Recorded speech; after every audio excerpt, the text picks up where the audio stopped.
આપ બધાને ખબર છે ગયા દિવસોમાં આપને રાષ્ટ્રે વિક્રમી સફળતા ઓપરેશન સિંદૂરમાં મેળવી છે, પણ એવા સંજોગોમાં હવે જરૂરિયાત છે, ભારત સરકાર ઈચ્છે છે કે નાગરિકો દરેક સમય તૈયાર રહે.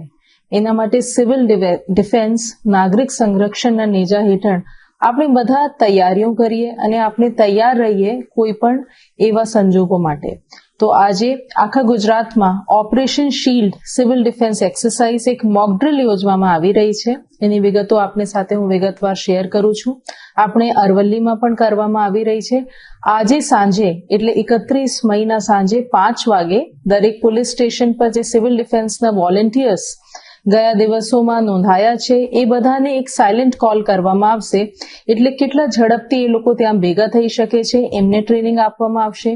પછી 6 વાગે આપણા પોલીસ હેડક્વાર્ટર મોડાસા ખાતે એક એર સ્ટ્રાઇકનું પ્રેક્ટિસ કરવામાં આવે કે એક હવાઈ હુમલા થાય તો કઈ રીતે આપણે બધા સિસ્ટમ રિસ્પોન્ડ કરશે, લોકોને રેસ્ક્યુ કરવામાં આવશે. આ બધું એક મોક ડ્રિલના પાર્ટ હશે અને આપણે તૈયારીના ભાગરૂપે છે.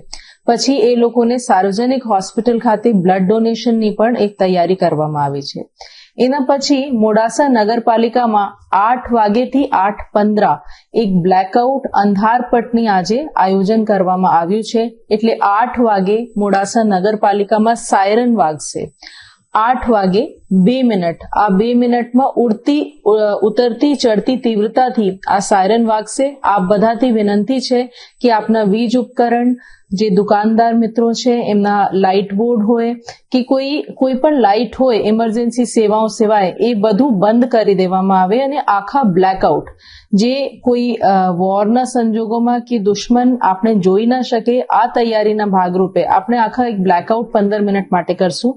8:15 પર ફરીથી સાયરન વાગશે અને એક સરખી તીવ્રતાથી એ વાગશે. એનો મતલબ છે કે બ્લેકઆઉટનો સમય હવે ઓવર થઈ ગયું છે.